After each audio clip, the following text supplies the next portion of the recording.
Snaptech IT is the expert go-to resource for all things CMMC, education, certification, preparation, and ongoing managed IT.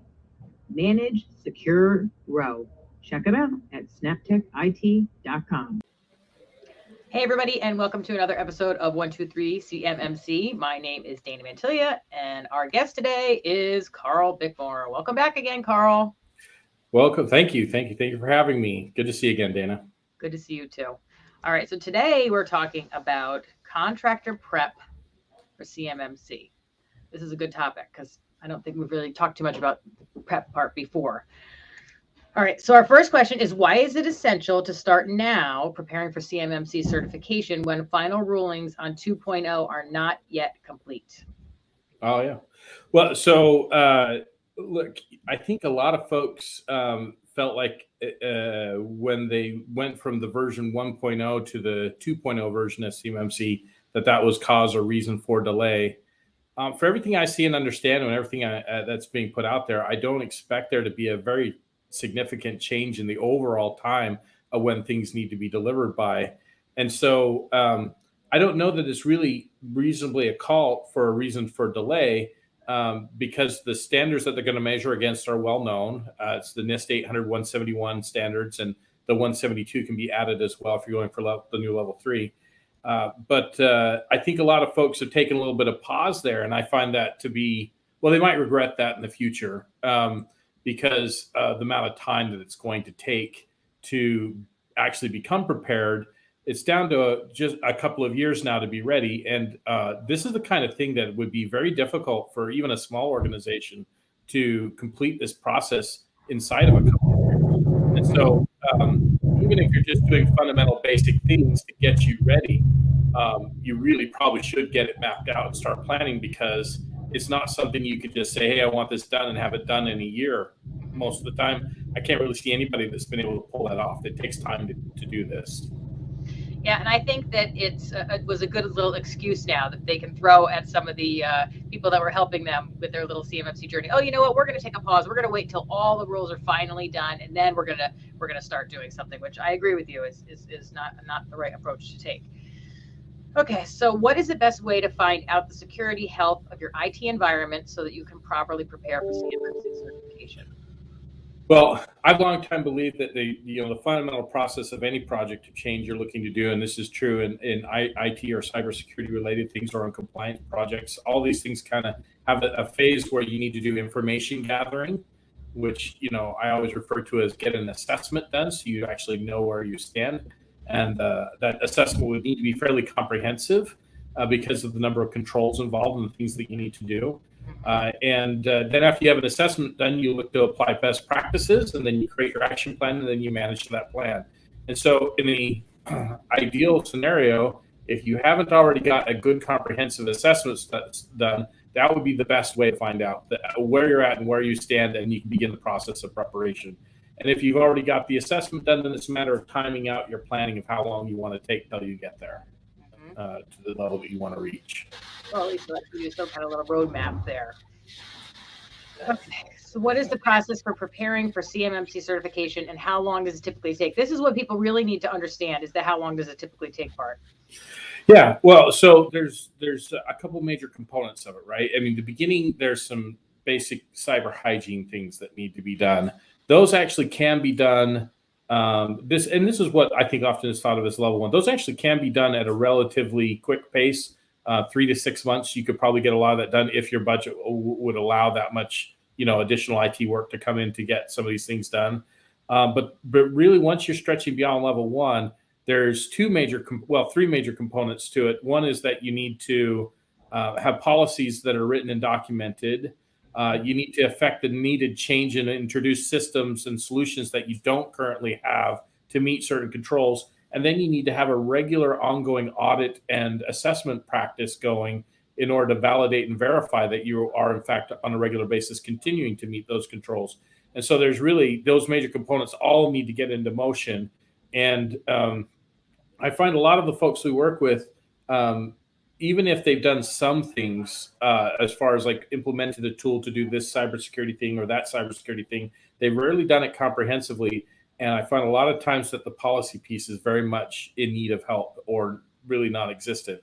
And really, you just can't begin this process without having a policy element. Anytime you're talking about cybersecurity or just IT in general, you should always start with a policy that just states what your company intends to do and what the standard is. Because if you keep working informally, like sit down and have a meeting with the IT guys and say, I want this fixed. Well, they're going to fix it their way, but you won't have any assurance that you clearly handed off exactly what control you're trying to meet and how you're going about it. It really does have to start with the policy first, then creating controls around that. And, the good news is a lot of these controls are established. And so you just need to create the controls that meet the existing NIST 800-171 controls, and then the auditing and the policy and the installation process. So how long does it typically take? For an organization with 20 to 50 people involved, this is probably a 2 to 3 year project. Unless you just happen to be, made of money in some money tree where you could just put hundreds of, all sorts of hours into it every month. It's really quite a lengthy process to put these processes together, the policies, the procedures, the auditing, and to get all the solutions implemented that you're going to need to. It's more extensive than people realize, I think. You know what else too? I was thinking about too, with if the policies are not written down, and let's say you have some turnover within your staff, sometimes that happens. It's like, oh, the IT guy's been with us for a million years, and all of a sudden, I don't know, he gets hit by a bus, and then it's like, whoo, wait a minute, what's going on? Well, this is so true. I mean, this is true of IT management in general, and any business owner of any kind should be concerned about documentation, procedures, and acting via policy. It's just especially true from a compliance standpoint, because the compliance examines the policies and validates that you operate and correctly follow through on your policies. And so it's a good practice anyway. And your point's well taken. It does not. That's why you write it down, so there's no misunderstanding, and so that there's no question about how to check it and validate it, no matter who's doing it today, tomorrow, a year from now, 2 years from now. It's more volatile than ever. The IT field is no exception. There's certainly a lot of turnover and things happening. It's just, you really need to have things written down and easily understood by anybody. Yep, that's for sure. All right, so money, from an investment standpoint, why is it important to plan your security roadmap for certification? Yeah. Well, I think, look, I run a small business, right? And there's all sorts of initiatives and things that I would love to get done and new tools I'd like to implement. But the reality of it is we're bound by time and money. And, it's far more prudent to implement change 1% a day, for instance, as opposed to trying to do really big things to get a whole bunch done at once. It's better to be consistent, have a process that you follow.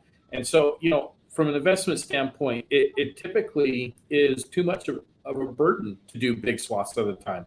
There's a lot of IT spend that needs to happen to implement systems and to implement policies that simply is easier to handle if you spread it out over a few years, as opposed to trying to compress it into a year or even less. And so, from an investment standpoint, that's good. It also ensures that you're prioritizing what is being implemented accordingly, based on both timing and risk, but also on the financial side of it. So from an investment standpoint, a security roadmap is about creating a plan that you can budget to. You can know what your spend is going to be over the next couple of years and how you're going to approach it. And, a good assessment will give you that budget of the things you need to do, and then you can move forward from there. Mm-hmm.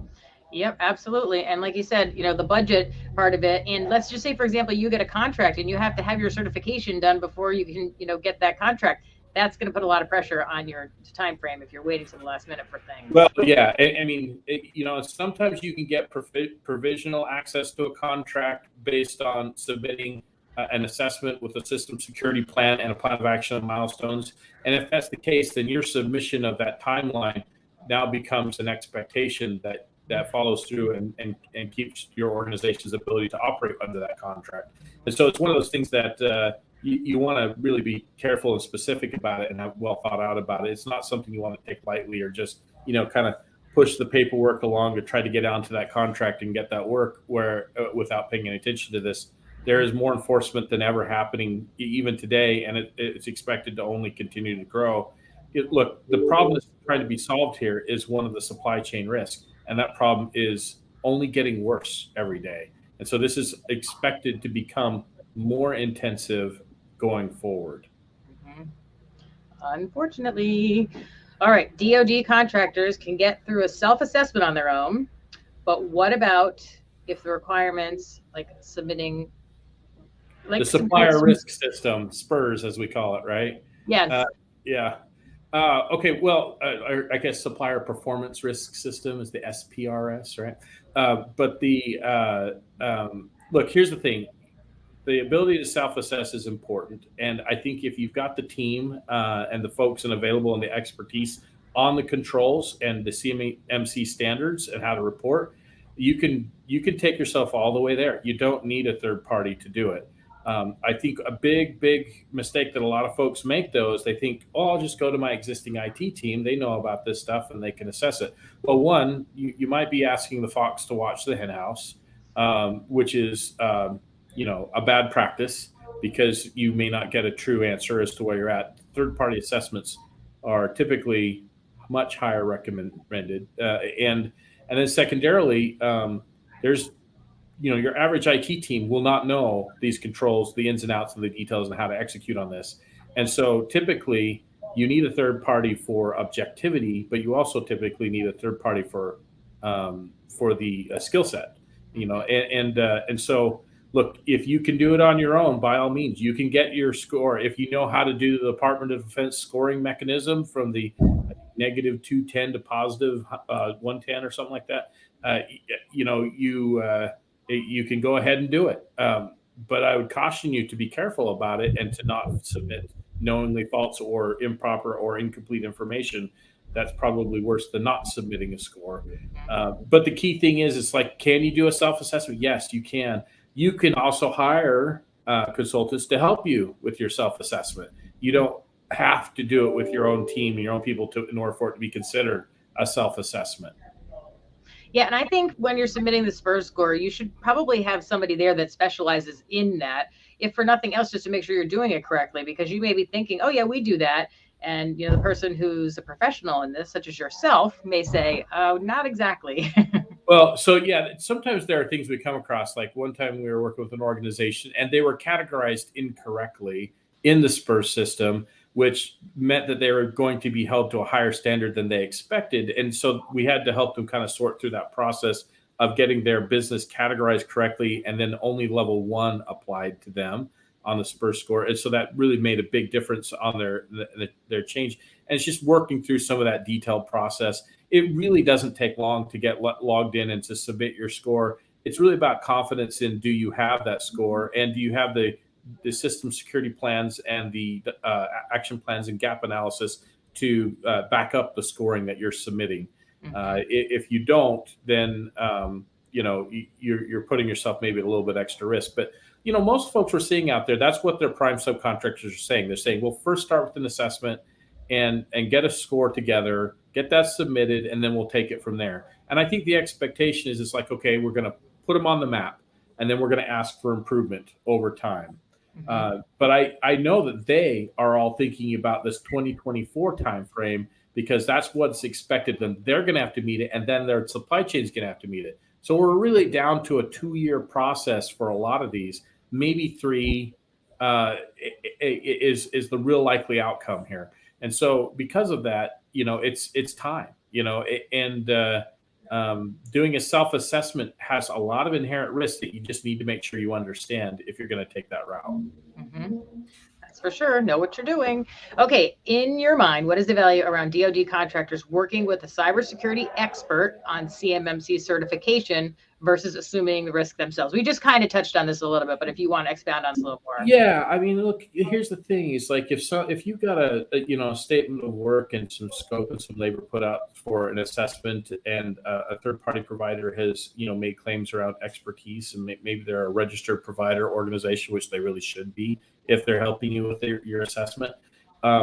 The liability is a little bit different, because you have a little more to stand on than just saying, hey, we kind of home grew this with our everyday IT folks, versus, hey, we hired somebody that's you've accredited, dear CMMC, and this is what they told us.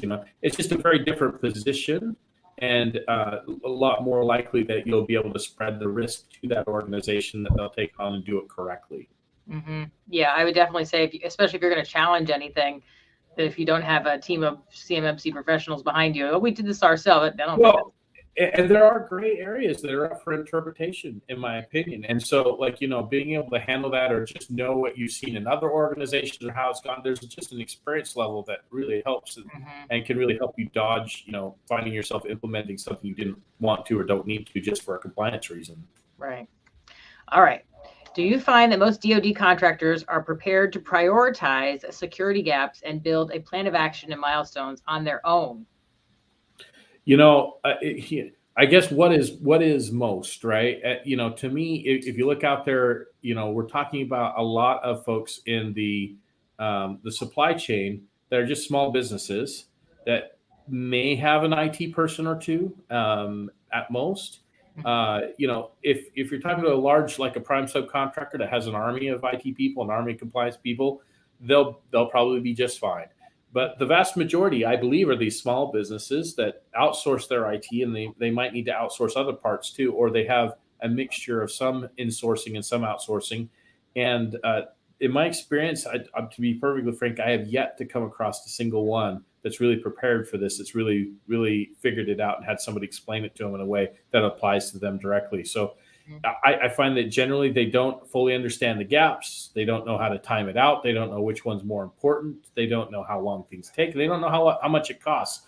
And so building out their plan of action and milestones is a really tough exercise for them because they lack the practical experience on how you should go about that. And they're probably an expertise in one area. But I mean, if they're in manufacturing, maybe their expertise there. Yeah.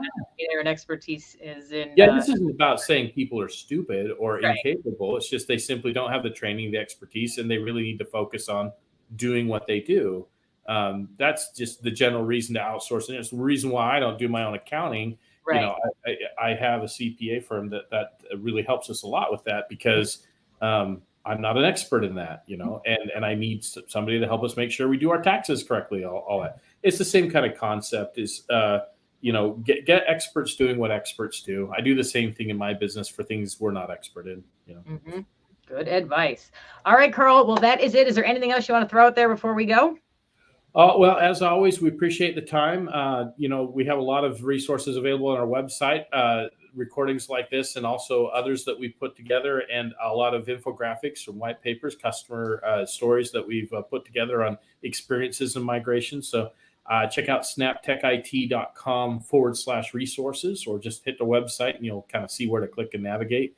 We're trying to put up a lot of helpful educational material there. And as always, feel free to reach out. You can email, you can call, you can find the information at our website. You can grab me on LinkedIn. Any of that stuff's available. We're happy to engage, happy to help folks out through this journey. All right. Awesome. Well, thank you for watching, everybody. And we'll see you on the next episode of 123 CMMC. Take care, everybody.